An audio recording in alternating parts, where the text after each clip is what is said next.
bună, dragi urmăritori! Bun venit pe canalul nostru! Paradoxul singurătății lui Halil Ibrahim și relația sa cu Melissa Dengel.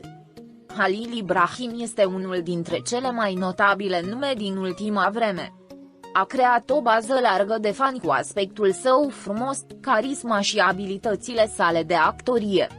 Totuși, pe lângă aceste talente, unul dintre cele mai interesante puncte despre el este că își exprimă constant că se simte singur. Această declarație despre singurătatea lui Halil Ibrahim generează curiozitate și îngrijorare în rândul fanilor săi. Cu toate acestea, declarațiile sale despre Melissa Dengel contrastează cu această declarație de singurătate. Zâmbetul de pe buze când își exprimă că o iubește pe Melissa Dengel ne face să ne întrebăm dacă Halil Ibrahim este cu adevărat singur. Halil Ibrahim a declarat în multe interviuri că era o persoană singuratică, că era împăcat cu acea singurătate și că această situație a devenit stilul lui de viață. Totuși, imediat după aceste declarații, răspunsurile sale la întrebările despre relația sa cu Melissa Dengel relevă o contradicție. Exprimând că o iubește pe Melissa Dengel și este fericit să fie alături de ea, Halil Ibrahim recunoaște că nu este singur cu această afirmație. Deci, în acest caz, ce înseamnă pretenția de singurătate a lui Halil Ibrahim? Ar putea fi discursul lui Halil Ibrahim despre singurătate un fel de mecanism de apărare? Sau poate este modul lui de a se proteja de mass media? Pentru că în lumea mass media, multe vedete care doresc să-și păstreze viața privată departe de vedere urmează o cale similară. Totuși, acest echilibru pe care Halil îl stabilește între discursul său despre singurătate și relația sa cu Melissa Dengel arată lumea complexă a emoțiilor pe care o are de fapt.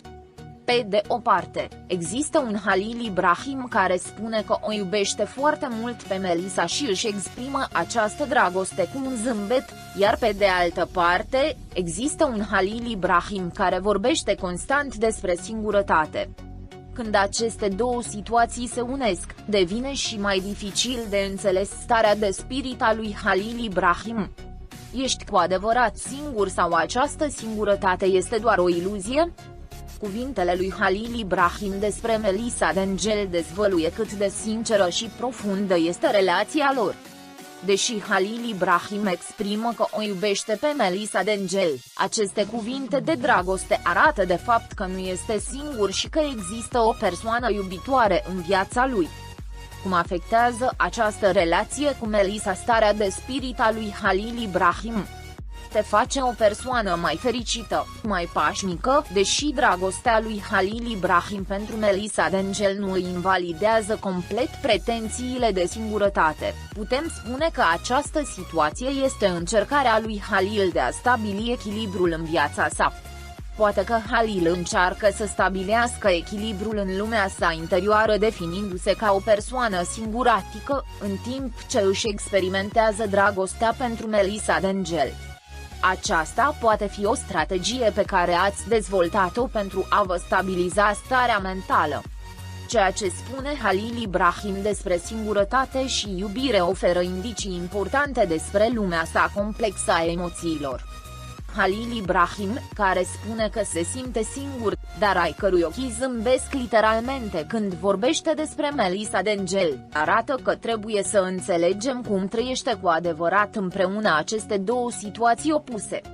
Poate că singurătatea nu este o alegere pentru el, ci o necesitate. Cu toate acestea, prezența Melissei Dengel vă poate permite să ușurați această obligație cu dragoste. Declarația de singurătate a lui Halil Ibrahim face, într-un fel, dragostea lui pentru Melissa Dengel și mai specială. Pentru că această iubire este o situație care apare foarte rar în viața ta.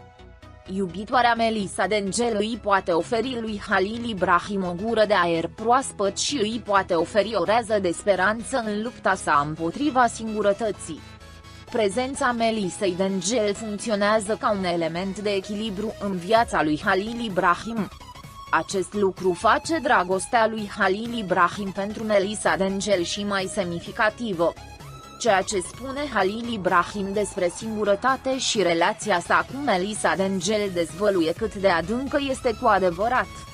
Această profunzime devine și mai evidentă cu echilibrul pe care îl stabilește între singurătate și iubire. Starea de spirit complexă a lui Halil Ibrahim arată că nu este doar un actor, ci și un gânditor profund. Deși relația lui Halil Ibrahim cu Melisa nu invalidează pretențiile de singurătate, ne ajută să înțelegem ce rol joacă această relație în viața lui. În timp ce Melisa Dengel se află în viața lui Halil Ibrahim ca sursă de dragoste, ea oferă și sprijin în lupta lui Halil cu singurătatea. Acest lucru face relația lor și mai semnificativă. Singur sau iubit, călătoria viitoare a lui Halil Ibrahim va depinde de modul în care va atinge un echilibru între singurătate și iubire. Relația sa cu Melisa Dengel pare să joace un rol important în lupta sa împotriva singurătății. Cu toate acestea, modul în care Halil Ibrahim va stabili acest echilibru și ce cale va urma în viitor dezvăluie cât de complexe sunt caracterul și starea sa de spirit. Discursul lui Halil Ibrahim despre singurătate arată că se află într-o călătorie în lumea sa interioară. Prezența Melisei Dengel poate fi un ghid pentru el în această călătorie. Dacă Halil Ibrahim va fi singur în călătoria sa viitoare, va depinde de tipul de echilibru pe care îl stabilește în această călătorie. Cu toate acestea, prezența Melisei Dengel pare să joace un rol important în stabilirea acestui echilibru. Singurătate sau iubire?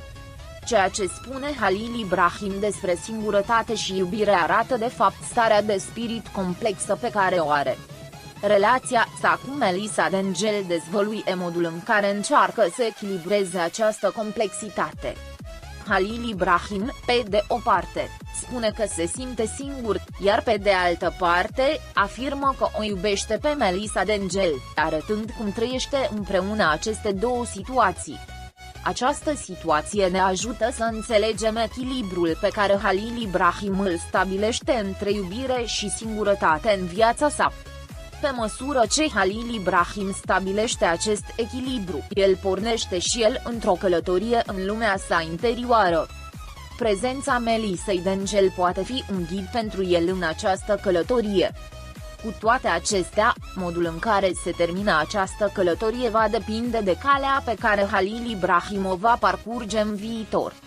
Cu acest echilibru pe care îl stabilește între singurătate și iubire, Halil Ibrahim dezvăluie cât de complex și profund este cu adevărat. În timp ce relația sa cu Melisa Dengel joacă un rol important în lupta sa împotriva singurătății, modul în care Halil Ibrahim stabilește acest echilibru îi va determina călătoria viitoare. Dacă Halil Ibrahim este singur în această călătorie, va depinde de modul în care atinge acest echilibru. Cu toate acestea, un lucru este cert. Pe măsură ce Halil Ibrahim stabilește acest echilibru, el va adăuga un nou sens vieții sale cu acest echilibru complex între iubire și singurătate. Dragi prieteni care arată dragoste față de Halil Ibrahim și Sila, vă vom transmite asta vouă, dragii noștri fani, pe măsură ce primim vești despre jucătorii noștri. Rămâneți pe fază pentru acces instantaneu la cele mai recente știri. Abonați-vă la canalul nostru și distribuiți videoclipul.